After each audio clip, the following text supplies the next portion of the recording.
Why am I not small? Why am I not tiny? Why do I have thick thighs? Why do I have a bigger bum? And all those sort of things. And it's just like, I stopped the comparison.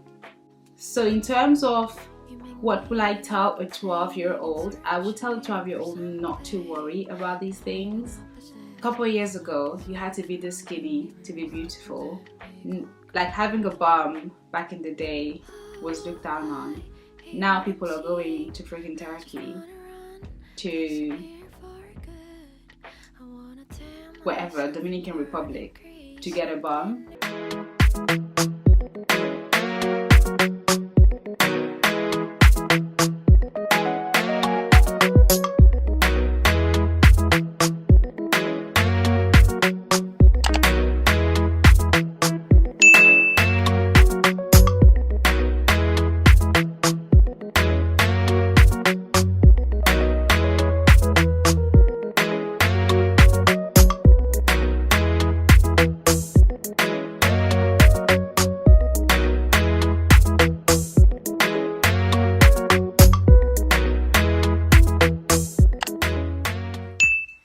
Hello beautiful people, welcome to my YouTube channel. If it is your first time here, be sure to subscribe, like this video, leave a comment down below so that I can greet you and welcome you to my channel. Also don't forget to press notification bell so you don't miss a video when I post. If it isn't your first time, hello darling, thank you so much for coming back. So this is going to be part 2, only because when I recorded the first set of the video, it was really long, and I honestly didn't want to do like a 30-minute or 45 minutes video because it got that long. So this is just the intro for part 2. If you enjoyed part 1, I'm pretty sure you're going to enjoy this part as well. And yeah, so let's just get into it before I start rambling too much. So the next question is, what is your most embarrassing childhood memory? I think I must have been about maybe 13 or 14. I used to go to this school that had stairs, and basically I was walking down the stairs, and this was like after school. So everybody was standing around the staircase and people were waiting to go home and people were socializing, etc, etc, etc. So I'm coming down the stairs and I basically missed the last step and tripped and fell in front of everybody. And at this point, instead of me standing up, I just lay there. I was just like, yeah. And this was like, this is high school, so everybody's cracked up laughing. Instead of helping me, nobody helped me. They just left me there, and eventually I got the courage to get up and dust myself off and walk off like nothing happened. But yeah, that was embarrassing. That's probably one of the most embarrassing things I can think of. Someone asked me, what is the worst memory that you've had of a friend or a boyfriend? Or the worst thing you've had to deal with when you came to a friend or a boyfriend? I think one of the worst things is probably breaking up, and heartbreak, and whether, well, I'm going to talk about the romantic side of things with a boyfriend, and I'm going to go to a friend. I think heartbreak is probably one of the worst things you ever want to go through, especially if you've spent a very long time with the person and you've spent, because again, when you date, well, maybe not be the case for everybody, but in my case anyway, dating was intentional to lead to marriage. And I think when it doesn't go in that direction and you've spent time together, you've spent time but thinking about the future, and you've gotten used to the idea of the future of this person, and having to let go of that and also building a friendship on top of the relationship, I think is probably one of the worst things, because it's very painful, because you don't just lose just the boyfriend, you lose the boyfriend, you lose you have to kind of lose the memories, you lose that idea of the future together, you lose the friend, you lose someone you're used to. There's a lot of things, there's a lot of losses that comes with heartbreak, or breaking up anyway. And yeah, you lose someone that, because when you're in a relationship, you talk every day, you have, like, this person is part of your daily routine, and you lose that concept, and you have to get used to that concept not being there anymore. So that's probably one of the worst things I've had to deal with in terms of a boyfriend. And pretty similar to friends, I've had to deal with losing some friends over time. And for me anyway, I'm the kind of person who has a very small circle of friends, and so all my friends are dear to my heart, and because they're a very small circle, it means we are very close. So when I lose a friend, it's very difficult to deal with, because at this point, again, although I've come to understanding that some people are seasonal, and although it could be intense, it could be an intense friendship, but it is intense for that season, that period, it's still very hard to, again, lose someone that you've poured into so much, that you have built such a closeness with. Yeah, so probably, I think that's, I've never really had to deal with like betrayal or whatever, those kind of things, but I've had to deal with like heartbreak and breakups and losing friends that, again, even with friends, like I actually feel like with friends and relationships, it's the same concept. Of course, there's the difference of the romance in one, but in terms of like two people putting time to get to know each other, to build a relationship and all those sort of things, so when that's broken, it's very hard. I hope you're not dealing with any of them, because it's not cute. Someone said, you seem so confident, but have you always been like that, or did you learn to be that way? If yes, what's the best advice you can give to a 12-year-old, to a shy 12-year-old, or to a 26-year-old still struggling with insecurities? I really actually want to talk about this in a different video, but I'm going to answer it here. Have I always been confident? Yes, but I've had times when I did not feel confident. So I've always, when I was a child, I was very outspoken, I was very fearless, you know, like how kids are. And then in my teens, I started realizing I had insecurities, or certain things became my insecurities. And then in my late teens, which again is a normal process that everybody goes through, at least that's what I think, we all go through a period where things are just, it's, what is it called? Puberty. Yeah. So going through puberty is not cute. It's, yeah, it comes with, it's, you start comparing yourself, there's insecurities that start building, even things that you absolutely loved about yourself, suddenly you hate about yourself. Someone could have said something to you, and then suddenly that becomes your insecurity. Like, I have a story where someone had made comments about my eyes, and then I started disliking them. I started disliking my eyes, and then someone else came to the rescue one time and told me I should not feel that way about my eyes. I have beautiful eyes and stuff like that. And then, so every time I felt some type of way about my eyes, I would remember that person's words. Wow, I don't know what happened there. And then that would kind of like help me and like carry me through not feeling some type of way about my eyes.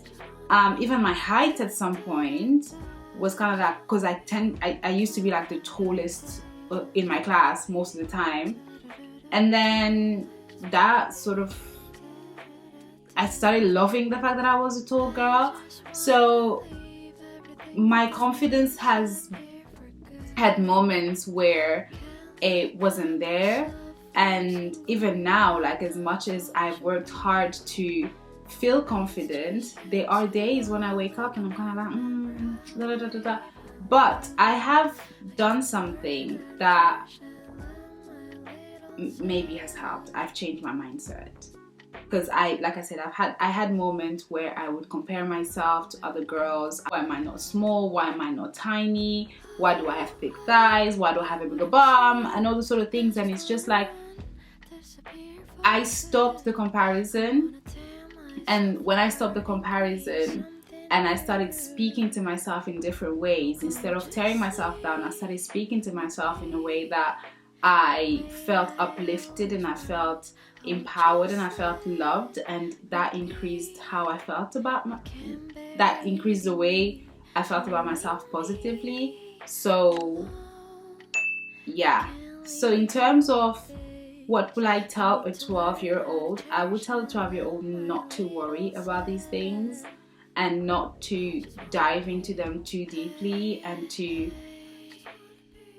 start overthinking, I need to look this way, I need to look that way. Because honestly, like, you define, like, beauty standards are defined by yourself. Although we live in a world where, guys, if we're being serious, yeah, couple of years ago you had to be this skinny to be beautiful. Like, having a bum back in the day was looked down on. Now people are going to freaking Turkey, to wherever, Dominican Republic, to get a bum. So having to remember that these beauty standards that social media, that society is pushing onto us are trends. So then what happens if you want to now have a BBL? Not that it's a bad thing. If you want to have a BBL, go right ahead and do it. But if you feel the need to have a BBL for reasons that are not making sense, you do that, and then now in 5 years time suddenly BBLs are not in anymore. What you gonna do? Like, so you should make your own beauty standards. You should love yourself for who you are, love the body you're in, love what you look like. If you feel the need to change it, do it for good reasons. Don't do it to fit in. Don't do it to look like somebody else. Don't do it to fit the criterias of the beauty standards of social media and Instagram. So yeah, I would tell that to a 12-year-old, like, baby girl, you've got no reason to be worried about these things. A 26-year-old, I would tell her the same thing. Like, it is not that deep unless you're really like in a situation where it is unhealthy for you. Seek medical help. Seek medical help. Don't seek Instagram help. Don't seek flights to Turkey for whatever reason. Like, you're beautiful, you're amazing. Find a way to uplift yourself, to empower yourself, to embrace your beauty without it being driven or influenced by what you're seeing on your phone screen or your YouTube videos or your influences and your whatever. I feel like I've spoken a little bit more on this topic than I wanted to, but I will be making a video on confidence and how, actually, saying that, I do have a video on how to feel more confident. So I will link it on the screen. But I've been wanting to talk about confidence a little bit deeper anyway. So so someone said self-care and self-love. Do you think that it's selfish to care? Do you think that it is selfish to take care of yourself more than anything else? So I'm advocate for self-care, self-love. Take care of yourself. Make sure you're good. Make sure da da da da da da da. And I think like it's all about finding a balance. Finding a balance where you're capable of taking care of yourself and feeding yourself and making sure you're good the same way you're doing for other people. So find the balance. Self-care and self-love is not selfish. If you need the time, if you need to take time off, if you need, you're very, very, very, very entitled to do that. Because I always say this, you cannot pour from an empty cup, because what are you pouring? Do you know what I mean? So I don't think it's selfish. I think it is important. However, find the balance. Once you find the balance, you will, once you find the balance, you got it. You'll be able to juggle it. Is it possible to stop loving someone? Girl, yes, it is. It is possible, and I don't think anybody can tell me otherwise. It is possible to stop loving someone based on the circumstances. Depending on what's going on, it is very possible to stop loving someone, because at this point, like, I can't love you and you're hurting me. The ghetto, okay? I cannot love you and you don't love me back. The ghetto. I cannot love you and you mistreat me. The heck? That's rude. So yes, I absolutely believe you can stop loving someone. Yeah, you can definitely stop loving someone. Would you be an actress, a singer, or a comedian? Okay, so I would not be a comedian because I don't actually think I have it in me to be a comedian. I think having to make people laugh, like having to be funny, it's either you got it or you don't. Like it takes a lot to make people laugh. So I would not want to be a comedian. Would I want to be a singer?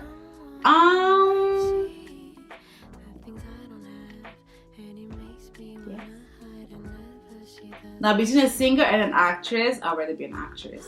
I would rather be an actress. Yeah, I'd rather be an actress than a singer. So I think that probably answers the question. I'd rather be an actress. What is your favorite cocktail and pastry? I'm gonna end it there because, guys, I've been saying I'm gonna end these questions. My favorite cocktail is pornstar martini. I am literally the sweet cocktail person. I'm not the one taking, you know, bitter cocktails, and no. Pornstar martini all day, every day. In terms of pastries, I love croissants, I love eclairs, I love pain au chocolat. Yeah. So anyway, guys, I hope you enjoyed the Q&A. I had to cut it short, really. I will definitely be doing maybe a part 3 because I think even this video is going to be cut in 2 because, my gosh, it was quite a few questions. Thank you so much to everyone that sent me questions. I really, really, really, really appreciate it. It was fun. I like the fact that there was some serious ones, some fun ones, and just some of the topics I would like to talk about on this channel. I don't know what's going on in my brain. But yeah, so I hope you enjoyed this video. If you did, like the video, leave a comment down below so that we can interact with each other. Follow me on my social media platforms, Instagram most likely anyway, that's the one I use the most. And subscribe if you haven't already. Share this with your family and friends and help me gain 1,000 subscribers. I'm actually almost there, so I would really, really, really appreciate it if you guys can help me. But yeah, like I said, if you have any topics you'd like me to talk about, leave them in the comment section below. Send them to me on my Instagram. I will link my Instagram on the screen. And yeah, I look forward to doing some more sit down talking videos, and because I've actually missed it. And I will also be bringing my friends so we can do some games and some what's the word I'm looking for? challenges. Yeah, so some challenges. Summertime is coming, so it's definitely going to be a lot of vlogs because I've got quite a few things planned for this summer. So look out for the vlogs that are coming, and just some fun summer activities and just summer content. But yeah, guys, with that being said, I will speak to you. Well, I'll see you in my next video. Bye.